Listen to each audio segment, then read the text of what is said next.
오늘도 히브리서 11장 8절에서 16절 본문으로 믿음에 관한 메시지를 나누려고 합니다. 히브리서 11장은 믿음에 관한 참 보고와 같은 그런 성경의 장입니다. 믿음의 위대함을 밝히고 있고 밝혀주고 있는 보석 같은 믿음의 사람들이 찬란하게 빛나고 있는 그런 장이 바로 히브리서 11장입니다. 이 본문을 묵상하면서 우리가 이 인생을 허비하지 않기 위해서는 어떻게 살아야 되는지에 대한 중대한 교훈을 배우게 됩니다. 사랑하는 여러분, 여러분들의 인생 허비하기 싫으십니까? 답을 가르쳐 드리겠습니다. 그렇다면 믿음을 따라 살아가십시오. 여러분들의 욕망이 아니라 하나님이 부르신 그 부르심, 그 믿음을 따라 살아가십시오. 오늘 아브라함의 믿음에 그런 어떤 도전이 주어지고 그리고 사라에 대한 믿음이 우리에게 주어지고 있습니다. 먼저 아브라함의 믿음의 대단함은 어디에 있는가? 아브라함은 장막에 거주했다라고 말씀하고 있습니다. 장막에 거주했다. 이 부분이 왜 아브라함에게 있어서 정말 대견하고 하나님 앞에 대견하고 칭찬받을 만한 믿음이 될 수밖에 없는 것인가? 우리가 익히 알고 있듯이 아브라함은 세상적으로도 보기에 많은 축복을 받은 사람이었습니다. 그가 자기의 뜻을 품고 이 세상의 땅의 기초를 파고 자기의 세상을 구축했다라면 얼마든지 세울 수 있었을 텐데 아브라함이 그런 좋은 여건이 있었음에도 불구하고 하나님께로부터 많은 것을 받았음에도 불구하고 이 땅에 집을 짓는 데 혈안이 된 것이 아니라 텐트에 장막에 거주했다라는 것은 그가 믿음이 있었기 때문인 것입니다. 성경이 말씀하는 바 그가 이 세상은 지나가는 땅으로 믿었던 것이고 더 나은 본향을 하나님께서 주시기로 약속하셨기 때문에 하나님의 그 약속을 믿었기 때문에 그는 이 땅에서 장막 속에 살았다라고 말씀하고 있는 것입니다. 여러분, 많은 사람들이 이 땅이 지나가는 곳이라는 것을 인식하지 못하고 이 땅에 기초를 너무 깊이 파다가 천국을 놓쳐버리는 사람들이 있습니다. 저 영원한 본향을 잃어버리는 사람들이 있습니다. 제가 이 동네에 제법 큰 식당이 있었을 때에 그곳에 사장님을 전도하기 위해서 말을 걸었던 기억이 있습니다. 식사를 하면서 사장님에게 말을 걸었는데 그 사장님으로부터 의외의 대답을 듣게 되었습니다. 알고 보니까 이 사장님이 과거에 한때는 굉장히 뜨거웠던 분이에요. 청년 시절에 임원도 하고 우리가 이름만 알면은 이름만 되면 알만한 큰 교회에서 꽤나 열심을 가지고 신앙생활했던 분인데 이제 장사를 시작하면서 이 땅의 기초를 세워야겠다라는 그 인생의 목적을 가지고 이 세상의 성공을 삶의 목적으로 삼기 시작하면서부터 하나님과 멀어지기 시작한 것입니다.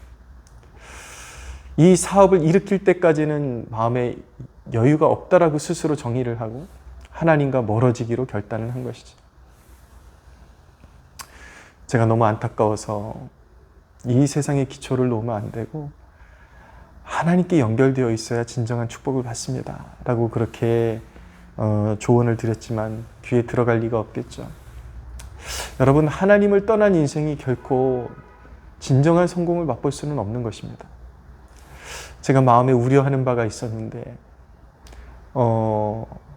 정말로 그 식당이 꽤 큰 식당이었는데 얼마나 포부를 가지고 그 식당을 차렸는지 한눈에 보일 정도로 그렇게 큰 식당이었는데도 불구하고 얼마 가지 못하고 결국은 문을 닫게 되었습니다. 제 이야기의 요지는 신앙생활을 열심히 하고 교회를 열심히 다니면 그냥 무조건 사업이 성공하고 그렇게 문도 닫지 않고 그런 일이 없을 것이다 라는 그런 어떤 짤막한 소견이 아닙니다. 그런 것을 말하고 싶은 것이 아니라 그 사장님의 인생의 기초를 세상에 놓았기 때문에 세상의 성공에 놓았기 때문에 그분은 결코 자신이 원하는 성공을 거머쥐기까지는 하나님께로 결코 돌아갈 마음이 없는 것이죠. 결국은 그의 영혼은 잃어버린 자들 가운데서 발견되어질 수밖에 없다라는 것입니다. 여러분, 그 인생의 그 다음 스텝을 한번 고민해 보십시오. 예상해 보십시오. 그가 어떻게 살았을까요? 물론 그의 인생 가운데 하나님의 강권적인 개입으로 그를 돌이키실 수 없다라는 것이 아닙니다. 그러나 대개의 경우는 눈에 정말 뻔한, 안 봐도 뻔한 스텝을 이어갔을 것입니다. 또다시 재정비하고 어떻게 하면 다음 사업을 일으켜보고 또 세상에 성공할 수 있을까? 요행이 그가 정말 피땀 어린 노력을 해서 사업을 일으켰을 때쯤, 이 땅에서 이제 땅에 기초를 놓고 이제 자기의 성을 쌓아 올렸다라고 그런 안도감이 들 때쯤이면 여러분, 이 인생이 그렇게 길지 않습니다. 이제 그가 쌓아 올렸던 모든 것들을 허물고 하나님 앞으로 가야 하는, 하나님의 준엄한 심판대 앞에 서야 하는 날이 다가오는 것입니다. 세상의 영화를 위해 살아가는 것, 세상의 성공을 위해 살아가는 것, 자기의 욕망을 위해 살아가는 것, 그것이 얼마나 지푸라기 와갖고 헛된 것인지요. 그러나 여러분, 하나님의 영광을 위해 살아가면 반드시 하나님이 필요하신 곳에 하나님이 세우시고 하나님이 축복하신다라는 사실을 믿어야 하는 것입니다. 여러분, 지나치게 욕심내지 마십시오. 성공하면 이 땅에 먼저 기초를 세우고 하나님의 일을 감당하겠다, 믿음의 삶을 살겠다, 그렇게 어리석은 말은 절대 하지 마십시오. 지금 여러분들이 세상에서 사업적으로 어려운 시즌이든지 아니면 흥한 시즌이든지 바로 지금 그 순간 마음을 돌이켜야 하는 것입니다. 믿음의 길로 걸어가야 하는 것입니다. 주신 것에 만족하고 부르심을 따라 살아가며 사명 감당하는 삶을 살아가십시오. 반드시 하나님께서 귀한 곳에 세우시고 사용하시는 은혜를 누리게 될 것입니다. 그 다음은 사라에 관한 그런 믿음을 보여주고 있습니다. 믿음으로 사라는 육체적으로는 이미 아이를 가질 수 없는 그런 상태로 들어갔는데, 단산하는 그러한 상태에 있었는데 믿음으로 자녀를 잉태할 힘을 얻었다라고 그렇게 말씀하고 있습니다. 저는 이 사라에 관한 그런 말씀을 묵상하면서 로마서에 있는 한 구절을 떠올리게 되었습니다. 하나님의 부르심에는 후회하심이 없다. 이 말씀이 떠올랐습니다. 사라는 하나님의 뜻을 이루기에는 부적격이었습니다. 너의 자손이 하늘의 별과 같이 많아지리라고 약속했지만 사라 그 자신은 그 자격을 잃어버리고 말았습니다. 자격이 없는 자인 거죠. 인간적인 생각으로는 하나님의 뜻을 이루기에는 부적격자인 것입니다. 그러나 하나님의 부르심에는 후회함이 없었습니다. 그는 단산하게 되었고 자녀를 잉태할 수 있는 가능성이 없게 되었지만 하나님의 약속을 믿고 잉태할 힘을 얻었습니다. 하나님의 부르심에는 후회하심이 없다라는 말씀이 성취된 것이죠. 그대로 말씀의 신실하심을 보여주고 있는 것입니다. 하나님께서는 단산한 사라를 통해서 그의 믿음을 통해서 역사하시고 그에게 자녀를 잉태할 힘을 주시고 후에 이 여인을 통해서 수많은 자녀들이 일어나게 된 것입니다. 사랑하는 여러분, 하나님의 그 거룩하신 뜻을 이루시기 위해서 나같이 약한 자를 부르셨습니다. 여러분과 같이 약한 자를 부르셨습니다. 믿으십시오. 하나님은 약한 자의 하나님이십니다. 하나님의 약속을 믿는 자들에게 항상 능력을 베푸시는 분이 하나님이십니다. 믿음을 따라간다는 것은요, 하나님의 시간표에 순종한다라는 뜻을 가지고 있는 것입니다. 하나님의 시간표가 이루어져야 사라의 태의문이 열리고 자녀를 잉태할 수 있게 되는 것입니다.